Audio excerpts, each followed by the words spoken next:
اللهم صل على سيدنا محمد يا رب صل وسلم دائما ابدا على حبيبي. پتہ ہے میں آج دوپہر کو مجھے سونے کا موقع نہیں ملا, بہت شدید تھکاوٹ ہوئی. دوپہر میرا معمول ہے قیلولہ کرنا, دوپہر کھانے کے بعد تھوڑی دیر آرام کرنا, اس سے سارا دن دماغ پھر فریش رہتا ہے. آج اتنے اجلاس, اتنی میٹنگ, اتنے کام تھے کہ میرے لیے ممکن نہیں ہوا. 7:35 پر مجھے فرصت ملی ہے رات کو, سمجھ رہے ہو, 7:35 اور عشاء کی نماز تھی 8 بجے. تو میں نے کہا کہ میں اگر آج میں نے آرام نہیں کیا تو بیان میں میرا دماغ کام نہیں کرے گا. تو میں 7:37 پہ سویا ہوں, 7:57 پہ اٹھا ہوں. میں 10 منٹ میں نے نیند لی ہے. نہیں آ رہی سمجھ میں. کمرہ بند کر کے, لائٹیں بند کر کے, گھر والوں کو مجھے چھیڑے نہیں, بس کوئی بچے کی آواز نہ آئے, کوئی یہ پانی لا دو, یہ کر دو, گھر میں انڈے لا دو, دہی لا دو. ابھی دماغ کا دہی ہوا ہے. تو میں نے الارم لگایا, 7:37 ہو رہے ہیں اور 7:57 میں مجھے پتا ہے کہ 3 منٹ میرے لیے, بلکہ 58 کا الارم لگایا کہ 2 منٹ میرے لیے بہت ہیں وضو کر کے مسجد میں خشوع و خضوع کے ساتھ کھڑے ہونا, نماز پڑھانا. تو میں یہ 10 منٹ سویا ہوں اور میں الحمدللہ کیا ہو گیا, فریش. وجہ اس کی یہ کہ بھائی جب بیان کرے آدمی, لوگ آ رہے ہیں اتنی دور دور سے ٹائم نکال کے, تو تھکے ہوئے دماغ کے ساتھ یہ ان کے ساتھ ظلم ہے جو دور دور سے بیان سننے کے لیے آ رہے ہیں, یہ ان کے ساتھ زیادتی ہے.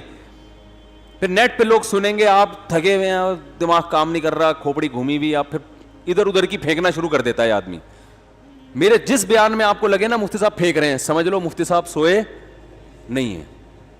یہ حقیقت ہے. یہ انسان لوہے کا بنا ہوا تھوڑی ہے, مٹی کا بنا ہوا ہے نا.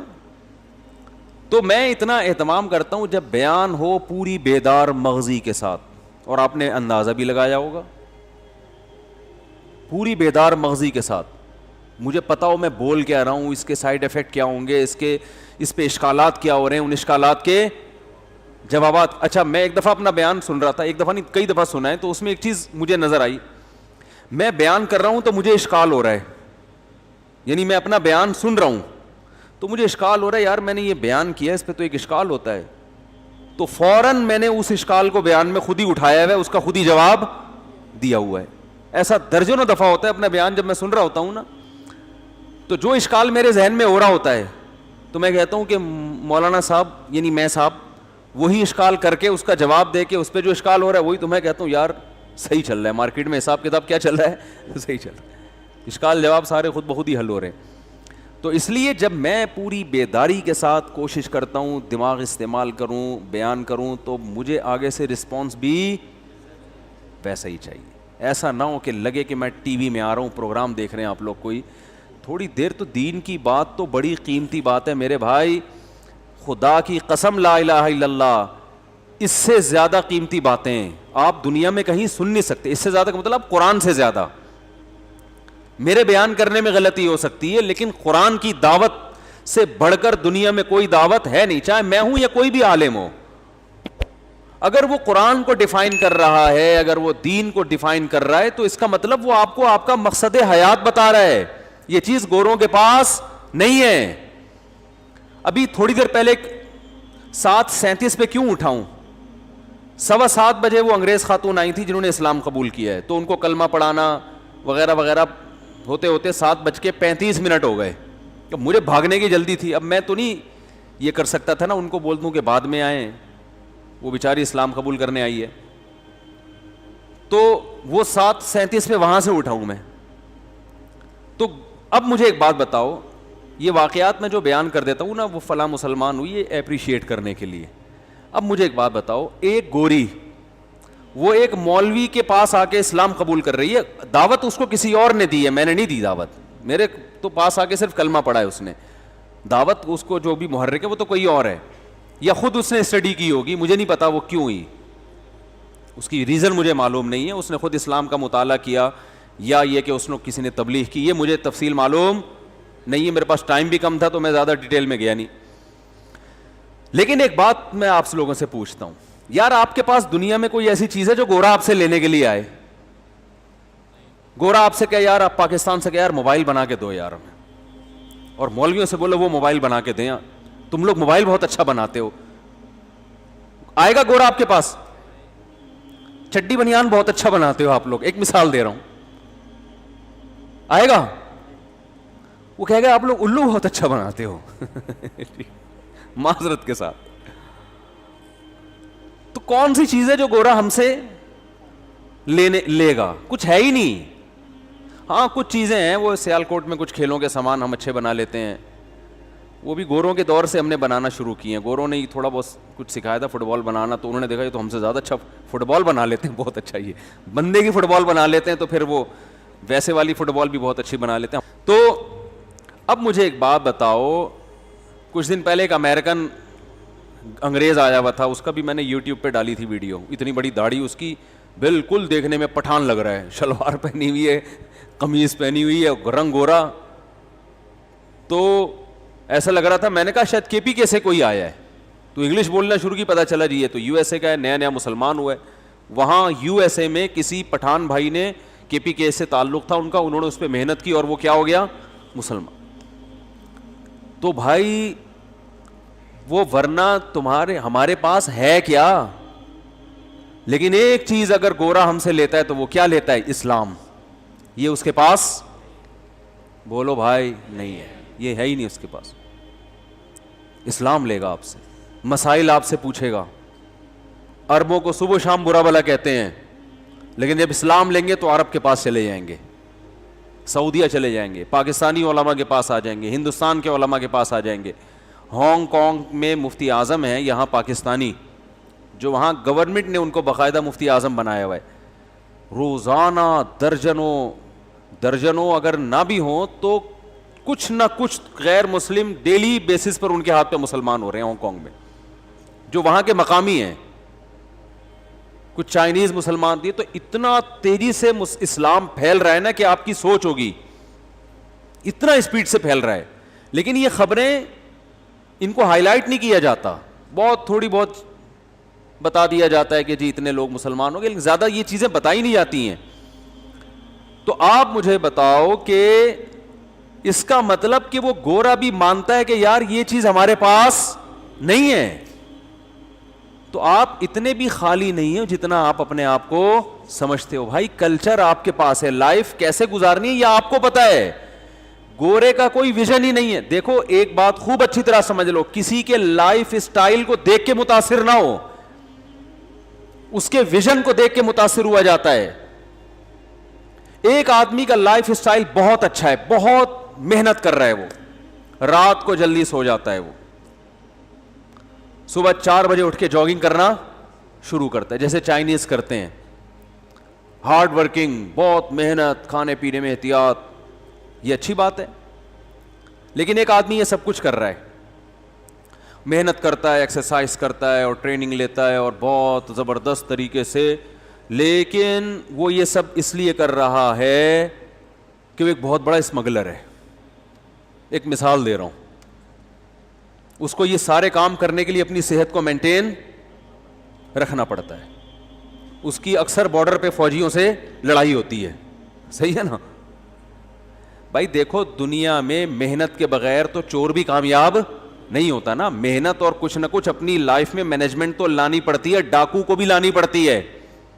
اب اگر ڈاکو نے ڈکیتی ڈالنی ہے, اس کو پتہ ہے 1 کروڑ لے کے فلاں آدمی بینک سے نکلا ہے, اور ڈاکو جو ہے نا رات کو 3 بجے اس کو پتا ہے کہ 3 بجے بندے نے آنا ہے, اور ڈاکو کہہ رہا ہے میں اس وقت سو رہا ہوں, میری طبیعت اس وقت ٹھیک نہیں ہے, ابھی میرے سے نہیں. 3 بجے آ کے اس کو کسی نے اٹھایا, وہ بندہ 1 کروڑ روپے لے کے نکلا ہے, کہہ رہا ہے یار میرے سے نہیں اٹھا جا رہا. ایسے کھجا رہا ہے نا, جیسے ہمارے یہاں ہم ٹائپ کے سب لوگ اسی طرح ہی کر رہے ہوتے ہیں نا, یار میرے سے نہیں اٹھا جا رہا, 3 بج رہے ہیں یار, میں کون جائے گا وہاں ٹکے. ابے اس کو بول صبح 4 بجے, وہ کل دن میں 4 بجے بینک سے پیسے لے کے نکلے, وہ ڈکیتی کر لے گا.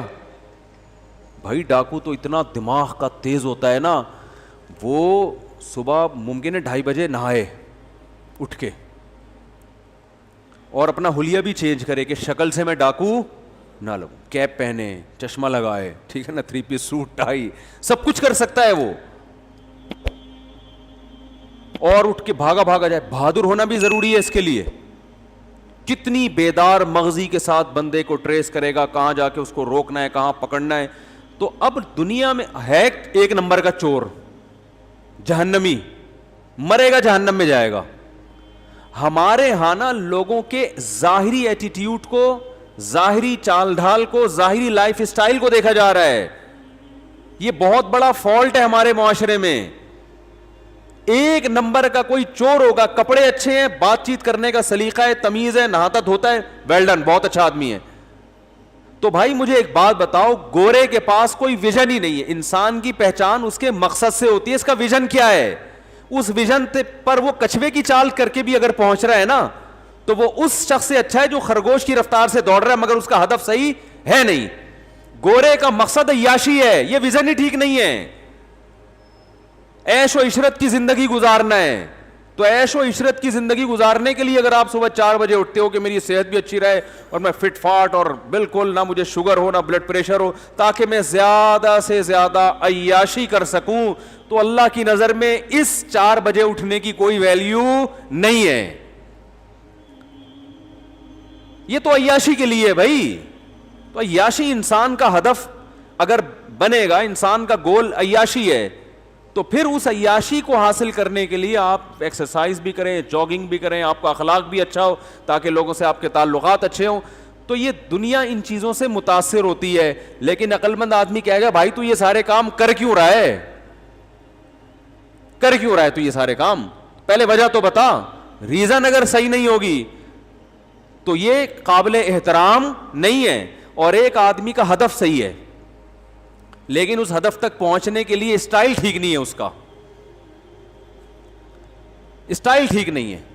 مثلا اس کا ہدف ہے انسانیت کی خدمت تاکہ اللہ راضی ہو جائے. اب اس کو پتا چلا 4 بجے جو ہے نا وہاں غریب لوگوں میں صبح سحری تقسیم کرنی ہے, ایک مثال دے رہا ہوں, اور یہ کمبخت اٹھ ہی نہیں رہا. پولیس آئی, اس کو اٹھا کے جا یار وہ غریب بیٹھے ہوئے, تو نے زکوٰۃ بانٹنے کا سوچا تھا. اب یہ 4 کے بجائے پہنچتا ہے 5 بجے اور دھوتی بنیان میں پہنچتا ہے, نہایا بھی نہیں, دانت بھی صاف نہیں کیے, منہ سے بدبو آ رہی ہے. تو ان تمام چیزوں پہ اس کو ملامت تو کی جائے گی, یار کچھ اپنا حلیہ صحیح کرو, ٹائم کی پابندی کرو. لیکن یہ اس پہلے آدمی سے اللہ کی نظر میں کروڑہ گنا بہتر ہے. بات آ رہی ہے سمجھ میں کہ نہیں آ رہی؟ اس کا ہدف صحیح ہے, ویژن صحیح ہے, جو گول جس کو یہ پہنچنا چاہتا ہے, اچیو کرنا چاہتا ہے, وہ گول صحیح ہے اس کا.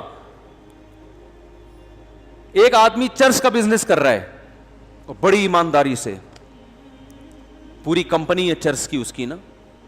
اب اس نے کیا کیا, اس چرس کی کمپنی پہ پہلی بات تو یہ کہ جو چرس جس پیکنگ میں ہے وہ ایسی پیکنگ کہ چرسیوں کو وہ پیکنگ ہی پسند نہیں آ رہی. چرسیوں کو تو گندی پیکنگ پسند آتی ہے نا. اس پہ اینٹی ڈپریشن لکھا ہوا ہے, چرس نام نہیں لکھا ہوا.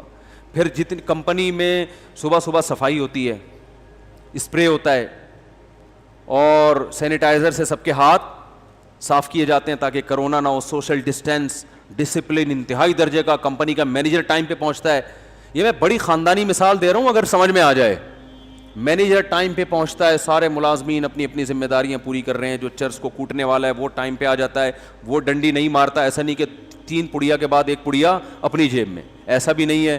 ساری پیکنگ بہترین, آپ کو یوٹیوب پہ اس کی ویڈیوز آ رہی ہیں, کیا تمیز سے جو ہے نا یہ اینٹی ڈپریشن ٹیبلٹ تیار ہو رہی ہے. اور بڑا زبردست وہاں آپ مینیجر کے سے ملے, یار اس کا ایٹیٹیوڈ دیکھو, ایک ہمارا دیکھو زمزم بیچ رہا ہے, کم بہت بات کرنے کی تمیز نہیں ہے اس کو. ایسا ہی ہوگا نا, وہ دیکھو اس کا منہ میں گٹکا ہے اور زمزم بیچ رہا ہے اور بات کرنے کی اس کے پاس تمیز نہیں ہے. کپڑے دیکھو, ملازمین کوئی ڈھنگ سے ٹائم پہ پہنچتے نہیں ہیں, اور جو کمپنی ہے اس کے اندر کچرا, اور کوئی بات نہیں کرتا, گالیوں سے بات شروع کرتے ہیں اور ماموں بلب کے رشتہ داروں کو گالیاں دیتے ہیں. کوئی کسی سے تمیز سے بات نہیں کرتا, اور کرپشن بھی بہت ہے. زمزم میں بھی تو کرپشن ہوتی ہے نا, 4 کین تھے, 1 غائب کر دیا آپ نے درمیان سے. مدینہ کی کھجوریں بیچ رہا ہے وہ بیٹھ کے, لیکن تمیز نہیں ہے بیچنے کی. تو اب مجھے ایک بات بتاؤ, وہ جو چرس بیچ رہا ہے اور کمپنی اس کی بڑی زبردست اور سارا صفائی کا نظام, ملازمین کو تنخواہیں ٹائم پہ ملتی ہیں, پہلی تاریخ سے دوسری نہیں ہونے پر. بونس الگ ملتا ہے. پھر کمپنی کا جو مینیجر ہے وہ ملازمین سے الگ سے جا کے بھی خیر خیریت پوچھتا ہے, یار کوئی گھر میں ضرورت تو نہیں ہے, کوئی آپ کی بیوی بیوہ تو نہیں ہونے والی, ٹھیک ہے نا, اس کے ہم پہلے سے الاؤنس جاری کر دیں. اس کو پتہ ہے نا, ٹینشن وینشن بعض دفعہ ہو جاتی ہے, انسان کو اندازہ ہو جاتا ہے کہ اس کے بیوہ, ان کی وائف کے بیوہ ہونے میں کتنا ٹائم باقی ہے, تو آپ کے بچوں کا کوئی انشورنس کروانی ہے کیا, وغیرہ وغیرہ. بڑا اچھا ایٹیٹیوڈ. بھائی جان اس کے باوجود وہ پان بیچنے والا جو ہے نا, جو کھوکھا لگا کے بیٹھا ہے, جس میں ڈسپلن کے علاوہ سب کچھ ہے, وہ اس سے کروڑا گنا بہتر ہے. حالانکہ دیکھنے میں آپ اس سے انسپائر ہو گئے جو چرس بیچ رہے ہیں. آپ اس کمپنی کا سسٹم دیکھو گے, بولے گے یار اصل میں تو کامیاب یہ لوگ ہیں, ان سے سیکھنا چاہیے. نا نا نا بھائی, ان سے مت سیکھو, ان کے پاس تو کوئی ہدف ہی صحیح نہیں ہے. اور جو پان بیچ رہا ہے وہ کم از کم اتنی خطرناک چیز تو نہیں بیچ رہا نا, اس سے کم از کم یہ ویژن سیکھو کہ یار تو چرس کیوں نہیں بیچ رہا. وہ کہے گا بھائی پان کم نقصان دہ چیز ہے, میں نے کہا میں اپنے بزنس کے چکر میں لوگوں کا نقصان نہیں کروں گا. تو یہ چیز اس سے سیکھنے کی ہے پان والے سے, اور یہ اللہ کی نظر میں اس چرس والے سے کروڑا گنا بہتر ہے. گندا اور میلا ہونے کے باوجود, ڈسپلن نام کی کوئی چیز نہ ہو, پھر بھی یہ اس سے بہتر ہے, چاہے دھوتی بنیان میں بیٹھتا ہو. یہ آج دنیا پتہ ہے متاثر ہوتی ہے آپ کے ایٹیٹیوڈ سے, آپ کے ڈسپلن سے, آپ کی صفائی ستھرائی سے, جو کہ اچھی چیز ہے, لیکن یہ اصل نہیں ہے. یہ اصل نہیں ہے. اصل یہ کہ پہلے ہدف تو صحیح ہو, پھر اس ہدف تک پہنچنے کے دو راستے ہیں, غلط اور ایک صحیح, اور پھر بہت زیادہ اچھا. تو جو بہت زیادہ اچھا راستہ اختیار کر رہا ہے وہ زیادہ اچھا ہے بھائی, اس کی تعریف کریں گے. جو غلط راستہ ہے اس کو راستے کو اس کو کہیں گے یار تھوڑا تمیز سے چلو, لیکن ہدف تو ہو نا. تو اسلام آپ کو آپ کی زندگی کا ہدف بتاتا ہے کہ آپ پیدا کیوں ہوئے, اور کمال یہ کرتا ہے کہ آپ کو آپ کا ہدف بھی بتاتا ہے, اور دلائل سے ثابت بھی کرتا ہے کہ یہی آپ کا اصل ہدف ہے, کہ اس کے مقابلے میں کوئی ٹکنے والا نہیں ہے. میں دیکھو ایتھیسٹ کو چیلنج کرتا ہوں نا, کمبخت ایک بھی چیلنج کا جواب نہیں دیتے. ادھر ادھر کی شادیوں والے کلپ لے کے نا میرے وہ چلا دیتے ہیں. وہ دیکھو اس نے پھر کہہ دیا کم عمری میں شادی کی جائے. ابے بھائی اسلام شادی سے تھوڑی شروع ہوتا ہے, وہ تو میرا بیان اتفاق سے شادی سے شروع ہو جاتا ہے, اسلام تھوڑی شروع ہو رہا ہے. تم میرے بیان پہ اعتراض کرو کہ مفتی صاحب کا بیان شروع ہی 4 شادیوں سے ہو رہا ہے, یہ قابل اعتراض بات ہے, لیکن اسلام تھوڑی سے شروع ہو رہا ہے. اسلام تو پہلے توحید کے عقیدے سے شروع ہوتا ہے, پھر اس میں جو ہے نا وہ بت پرستی کی مخالفت ہے, پھر انسان کو انسانوں کی غلامی سے نکال کے اللہ کی غلامی. ایسا انسانوں کو اسلام نے انسانوں کی غلامی سے نکالا ہے کہ ہٹو بچوں. دنیا میں جتنے لبرل لوگ ہیں نا آپ کو حکومتوں کے غلام بنا رہے ہوتے ہیں, آپ کو انسانوں کے غلام بنا رہے ہوتے ہیں, آپ کو باس کا غلام بنا رہے ہوتے ہیں. اسلام آپ کو ان تمام غلامیوں سے آزاد کر. ارے آپ کو ماں باپ کا غلام نہیں بنا رہا ہے بھائی, جو سب سے بڑے حقدار ہیں. کسی کی فرما برداری کرنا, کسی کے احسانات کا بدلہ چکانا یہ الگ چیز ہے, اس کا غلام بن جانا الگ چیز ہے. غلامی سے نکال رہا ہے. تبھی باپ کو سجدہ کرنے کی اجازت نہیں ہے, ماں کو سجدہ کرنے کی اجازت نہیں ہے. اور ماں باپ کو بھی کہا کہ انسان کے جو بنیادی حقوق ہیں ان میں آپ کو بھی اپنی اولاد کے حقوق میں بھی دخل اندازی کی اجازت, بولو نا بھائی, نہیں ہے. تو ہاں ان کے احسانات زیادہ ہیں, تو احسان فراموشی اچھا کام نہیں ہے. تو میرے بیانات میں نا ملحد لوگ جو ہے نا وہ شادیوں وادیوں کا ٹاپک نکال کے 4 شادیاں بچوں کی یہ نکال کے نا پھر کلپ بناتے ہیں. میں کتنے عرصے سے ایک چیلنج کر رہا ہوں ملحدین کو جو اللہ کو نہیں مانتے کہ یار یہ جو چائنا کی ٹوپی آپ نے پہنی ہوئی ہے اس میں ایک مینجمنٹ ہے نا, تانے بانے ہیں, ارب سال گزر جائیں ایسی ٹوپی خود سے وجود میں نہیں آ سکتی. تو جس کھوپڑی پہ یہ ٹوپی رکھی ہوئی ہے وہ کھوپڑی کہاں سے خود سے بن گئی, اور وہ کھوپڑی بے جان نہیں بن سکتی جس میں 2 آنکھ 2 کان اور ناک اور زبان ہو. تو ایسی کھوپڑی جس میں 2 آنکھیں فٹ ہو گئی دیکھنے والی, 2 کان فٹ ہو گئے سننے والے, زبان فٹ ہو گئی بولنے اور چکھنے والی, ناک فٹ ہو گئی سونگنے والی, ایسی کھوپڑی اتفاق سے کیسے بن گئی؟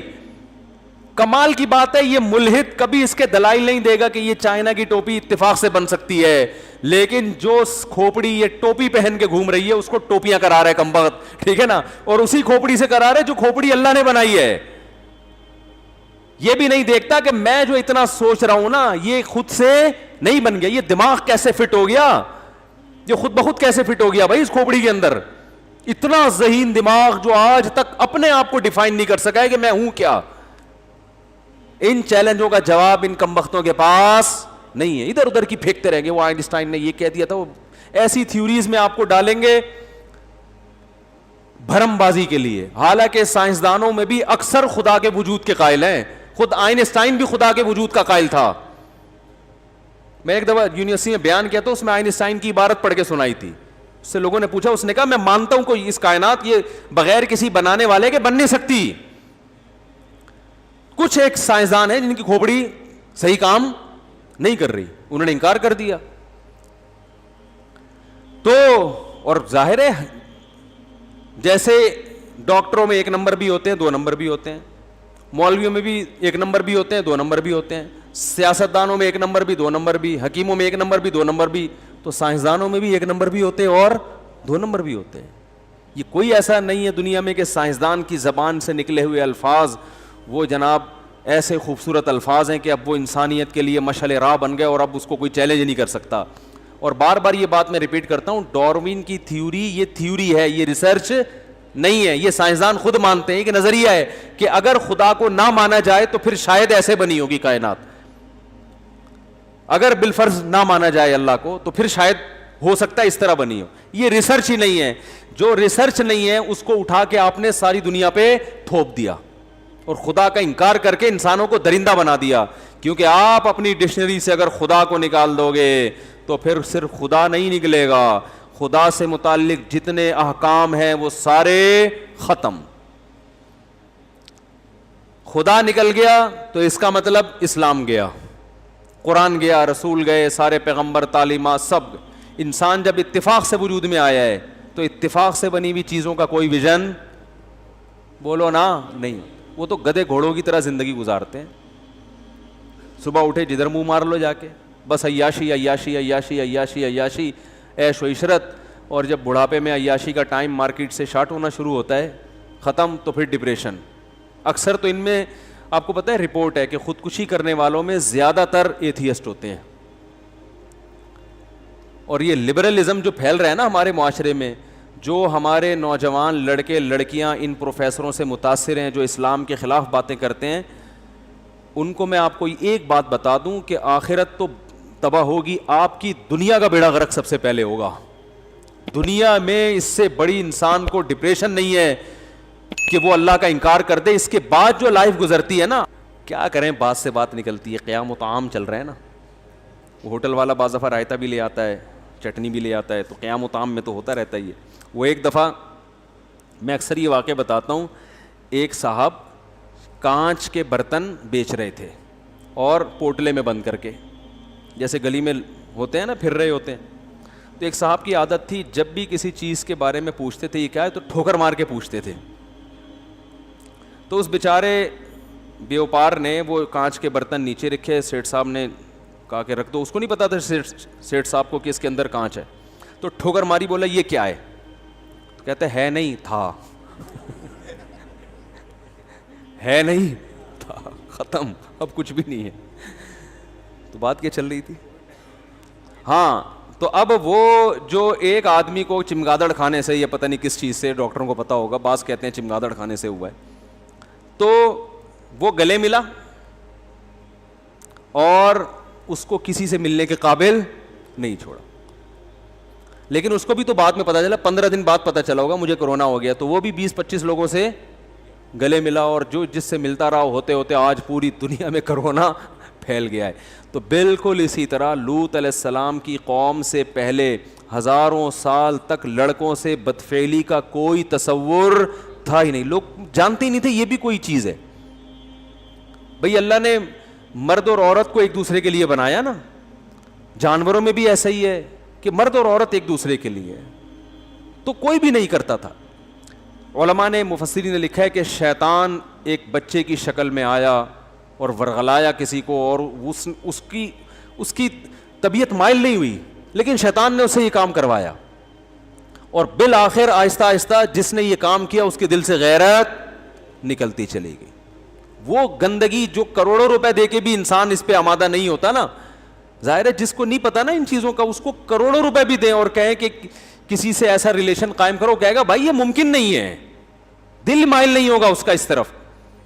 لیکن شیطان نے پہلی دفعہ یہ کام کروایا, پیسے دے کے یا کس طریقے سے انسانی شکل میں آ کے یا لوگوں کے دل میں وسوسے ڈال کے, یا عین ممکن ہے اس قوم میں نکاح کو مشکل بنا دیا گیا ہو.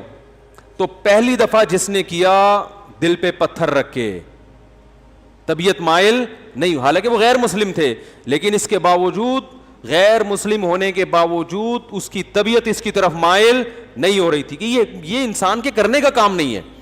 لیکن جس کے ساتھ کیا, جس نے کیا, آہستہ آہستہ توبہ چونکہ کی نہیں تو وہ اس غیرت کے خلاف کام کو, بے شرمی کے کام کے عادی ہو گئے. جیسے پہلی دفعہ شرابی کو دیکھ کے بھی گھن آتی ہے, شرابی کے منہ سے اتنی بدبو آتی ہے نا.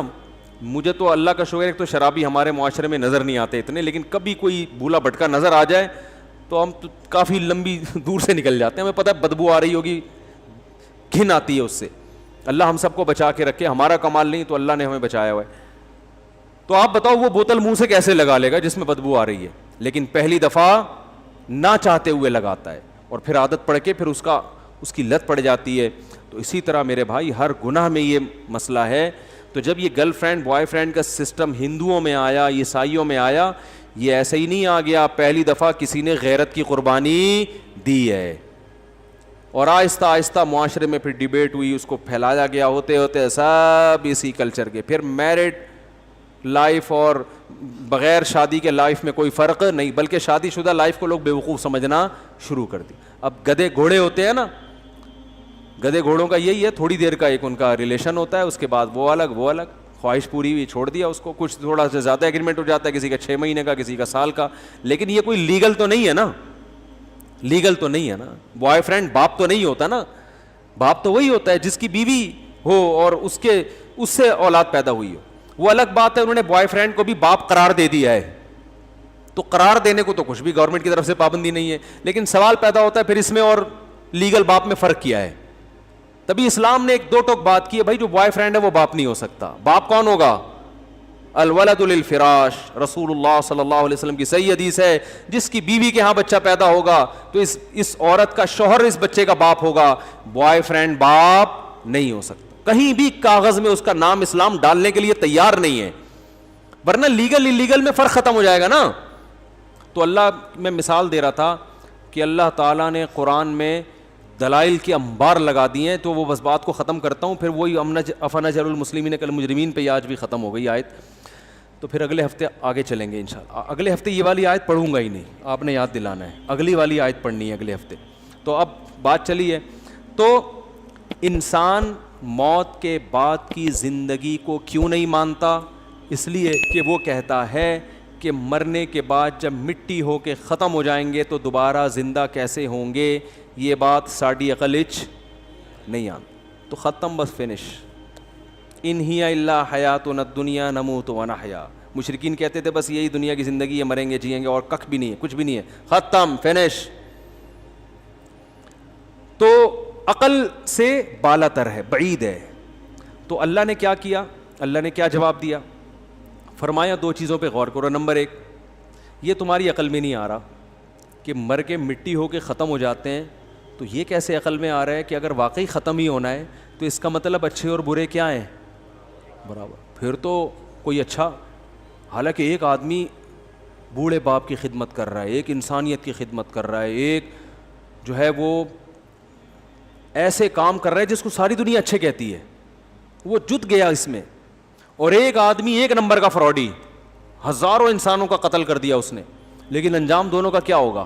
سیم. کیونکہ بسا اوقات دنیا میں سزا نہیں ملتی, بعض دفعہ بے گناہ کو ملتی ہے, گناہگار کی عزت ہو جاتی ہے, کیونکہ لوگ عالم الغیب نہیں ہیں, لوگوں کو کیا پتہ حقیقت کیا ہے. ایسے ایسے جرائم ہو رہے ہیں دنیا میں. ہم جب چھوٹے تھے نا, ایک کیس اس وقت سننے میں آیا تھا کہ ایک لڑکی نے باپ سے بھاگ کے کہیں چکر چلایا اور جو ہے نا وہ باپ کو قتل کرنے کی کوشش کی. اللہ, ابھی باتیں کہتے ہوئے بھی ڈر لگتا ہے, بیان نہیں کرنی, بس منہ سے نکل گئی. تو باپ بیچارہ اتنا پریشان ہوا, حالانکہ اس نے بڑی عزت سے پالا تھا, صرف بوائے فرینڈ کے چکر میں باپ کے ساتھ یہ بدسلوکی. لیکن ہوا کیا ہے کہ بیٹی نے الٹا باپ کے خلاف کیس کر کے باپ کو بند کرا دیا. اب کیس تو کچھ بھی جھوٹے گواہ مل جاتے ہیں. آپ بتاؤ اس باپ کے دل پہ کیا گزرتی ہوگی, کیا گزرتی ہوگی نا باپ کے دل پہ. لیکن دنیا میں یہ ہو رہا ہے. اس باپ کی پکار دنیا کی کوئی عدالت نہیں سنے گی, کیونکہ عدالت کے پاس گواہ نہیں ہے. جج تو ظاہر کو دیکھتا ہے. یو کے میں ایک کیس ہوا ہے, وہ تو مجھے خود ایک صاحب نے بتایا کہ میرے بیٹے نے جائیداد کے چکر میں مارنے کی کوشش کی, اور پتہ نہیں کہ جب نہیں ہوا تو کیس بنا کے بالآخر میں نے اس کو جب جیل کے اندر بھجوا دیا تو مجھے ترس آیا اس کے اوپر, میں نے اس کو بری کروا دیا. تو وہ پھر اس نے کوشش کی, اور جب کامیاب نہیں ہوا تو مجھے اندر کروا دیا اس نے, پیسے کھلا کے وکیلوں کے. کیا ہوا مجھے پوری کہانی یاد نہیں ہے, پورا واقعہ یاد نہیں ہے, لیکن آپ بتاؤ اس باپ کے دل پہ آرے چلیں گے کہ نہیں چلیں گے کہ یار میں نے تجھ پر اتنا بڑا احسان کیا, تجھے رہا کروایا, تو پھر سے مجھے جیل میں بند کروا رہا ہے. آپ کو سننے میں تعجب ہوگا, لیکن دنیا میں اس سے بھی 20 گنا بڑے جرائم ہوتے ہیں, واقعات آتے رہتے ہیں, اور وہ دنیا کی عدالتوں کی پکڑ میں نہیں آتے. تو اس کا مطلب بھائی پھر اس کائنات کو بنانے والا تو بڑا ظالم ہے, اس نے تو کوئی حساب کتاب کا دن رکھا ہی نہیں ہے. اس لیے اللہ کہتے ہیں اگر تمہیں یہ سمجھ میں نہیں آتا کہ مر کے مٹی ہو کے زندہ کیسے ہوں گے, افنجعل المسلمین کالمجرمین, تو تمہیں یہ کیسے سمجھ میں آ جاتا ہے کہ سب برابر, ختم. یہ تو اس سے بھی زیادہ عجیب بات ہے. لہذا اس کی عقل پہ ماتم کرو جو حساب و کتاب کا منکر ہے, اس کی عقل پہ ماتم مت کرو جو کہہ رہے مر کے مٹی ہو کے دوبارہ زندہ ہوں گے. دوسری بات, یہ جو تمہیں عجیب لگ رہا ہے کہ مر کے مٹی ہو کے دوبارہ زندہ کیسے ہوں گے, تو اگر کائنات میں تم غور کرو گے تو یہ قابل عجیب چیز تمہیں عجیب لگے گی نہیں, اس لیے کہ اس سے زیادہ عجیب کام ہم کر چکے ہیں. مٹی سے بنا کے دوبارہ مٹی بنا چکے ہیں تمہیں. منہا خلقناکم, اسی مٹی سے بنایا, تو عجیب کام تھا کہ نہیں تھا؟ ابے دیکھو کیسے ہوتا ہے نا, ماں سے بچہ کیسے پیدا ہوتا ہے, کوئی نہ کوئی آنکھ ناک سب کچھ پیدا ہو کے باہر آ کے دودھ بھی پی رہا ہے, پھر ہنس رہا ہے, کھیل رہا ہے, پھر چلتا پھرتا, عجیب. اور پھر کوئی کہہ سکتا ہے یہ دوبارہ مٹی ہو جائے گا؟ وہ تو ہم دیکھ رہے ہیں نا, اس لیے کہہ رہے ہیں. پھر دوبارہ کیا کر دیا, مٹی. تو اللہ فرماتے ہیں جو مٹی سے بنا کے مٹی کر سکتا ہے وہ دوبارہ کیوں نہیں بنا سکتا؟ کوئی ٹینشن لینے کی بات نہیں ہے, یہ کوئی عجیب چیز نہیں ہے, غور کرو گے تو عجیب رہے گی نہیں. تو کیسے دلائل دیے, تو عقل مندوں کی سمجھ میں یہ دلائل آ جاتے ہیں. احمق اور بیوقوف جو شہوت پرست ہیں, جو چاہتے ہیں ہماری عیاشی میں خلل واقع نہ ہو, ان کی سمجھ میں یہ باتیں نہیں آتی, وہ انکار ہی کرتے رہتے ہیں. تو اللہ تعالیٰ ہماری عقل کو بصیرت دے, ہماری عقل کو صحیح استعمال کرنے کی ہمیں توفیق دے. جلدی جلدی مسائل دے دیں.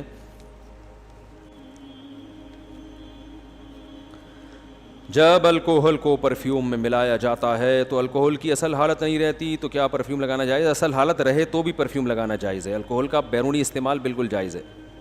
مفتی صاحب, ایک میرا دوست ہے, وہ لڑکی کے پیچھے پاگل ہو گیا ہے, وہ اس کو بالکل, یہ کیا لکھا ہوا ہے, بھاؤ نہیں دیتی. یہ کوئی نئی چیز آئی ہے مارکیٹ میں, بھاؤ نہیں دیتی ہے, یہ نیا ڈائلاگ تو مجھے نہیں پتا یار. یہ نیا ڈائلاگ مجھے بغیر بتایا آپ نے مارکیٹ میں لے آیا, اس کو انڈیا سے آیا یہ, اس کو بھاؤ نہیں دیتی.